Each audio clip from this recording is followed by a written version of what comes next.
think what we're going to see ahead for the Conservative Party is a bit of a debate whether they want to try and still win over those kind of voters in the more prosperous shires in which they've traditionally won seats, or whether they want to be more leaning towards the red wall, more blue-collar workers.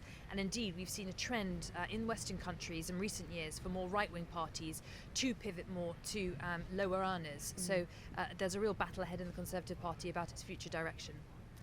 Hi, I'm Jo Crawford and I'm a reporter from Times Radio, and I'm joined here with Lucy Fisher, Chief Political Commentator at Times Radio. So Jeremy Hunt has just announced the budget.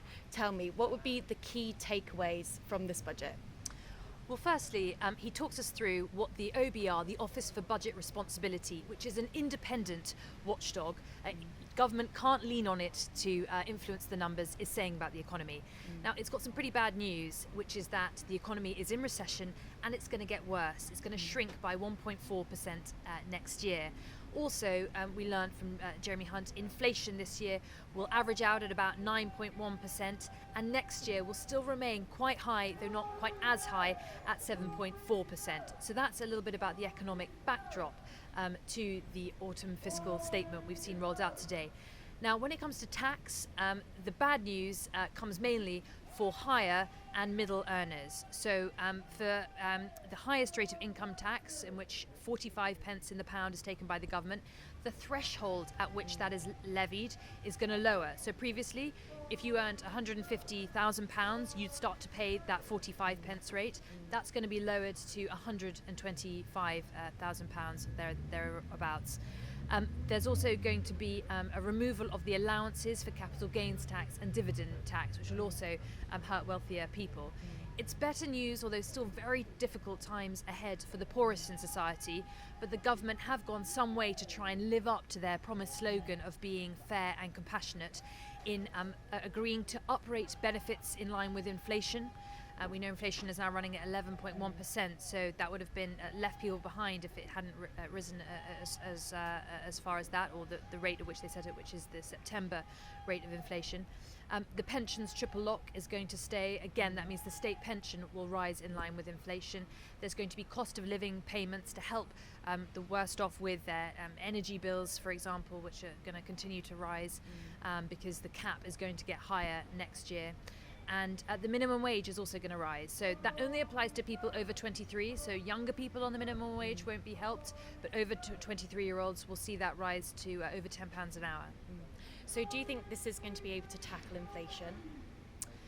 So that's the number one priority of what the government has said it's trying to do here is curb inflation, because inflation erodes the pound in the pocket of the public. For you and me, it means our wages go less far on what we can buy, but also for the government, it's disastrous. It means they have less money to spend on policemen, nurses, doctors, teachers, and so forth.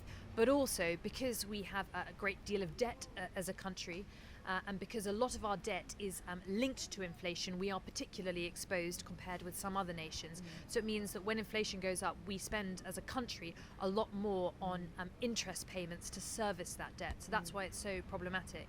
So in terms of, I talked to you just a bit about where the tax rises are going to fall on individuals, and there's also, I should add, a very big tax rise coming for energy firms. That could raise around 40 billion. That's a windfall tax because they've done so well out of wholesale gas prices rising due to Russia's invasion of Ukraine. On the spending side of things, spending is largely they are largely saving some of the pain on cutting back public spending till after the next election. Now that's a bit of a political trick. The government will be hoping that by the time 2024 comes around, that the economic sort of outlook is brighter, and therefore it doesn't actually have to implement cuts as deep as or as much restraint as they are predicting at the moment. That said, because inflation is running so high, they are not going to be increasing most budgets, departmental budgets, in line with inflation. So that means that they are going to see real terms cut, which is really difficult for them. Two departments I should single out that have been treated a little bit more favourably. One is health. So the NHS and social care, between them, are getting about 8 billion extra over the next 2 years. And the schools budget, we know Rishi Sunak is very big on education, that he wants to make that one of the priorities of his administration. The schools budget is going to get an extra £5 billion over the next 2 years. And there's this talk about returning to austerity. what even does austerity mean and why are we returning to it? Could you help elaborate on that? Yeah, so austerity is the noun form of the adjective austere. So, in common parlance, it means severity, sternness, asceticism, a very firm restraint. And when it comes to politics and economics, it has a more technical meaning, which is to try and cut the government's deficit, either by increasing taxes, cutting spending, or a bit of both, which is what you usually see, and it just depends on the balance. What proportion do you levy on taxes? What is spending restraint? Now, there's an argument about whether this is a return to austerity. We remember austerity 1.0 from the Cameron-Osborne era, the coalition years from 2010, when there was a lot trimmed from the government finances. Spending was really pulled back, and many people say there has not been much fat left to trim. There's not obvious places now to exercise spending restraint.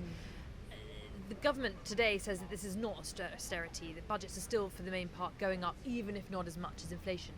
Labour very much say this is austerity. So it's a bit of an argument, but this certainly is a time of restraint, and the government aren't trying to argue against that. Facing the burden of this, is that really a Conservative government? Is that like Conservative policy, if that makes sense? Yeah, great question. And that's what many Conservative MPs are worried about. They tend to, try to implement tax cuts or lower tax administrations. They would say the economic circumstances haven't allowed them to do that on this occasion, pointing to the unprecedented recent extreme examples we've seen of the COVID pandemic, which has obviously disrupted the world economy and supply chains, and also, of course, Russia's invasion of Ukraine, which has led to the energy price shock. But you're right, particularly levying some of this pain on middle and higher income earners could really hit their traditional voter base.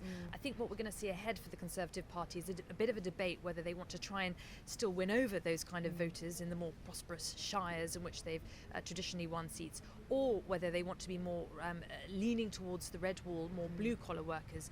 And indeed, we've seen a trend in Western countries in recent years for more right-wing parties to pivot more to lower earners. So there's a real battle ahead in the Conservative Party about its future direction.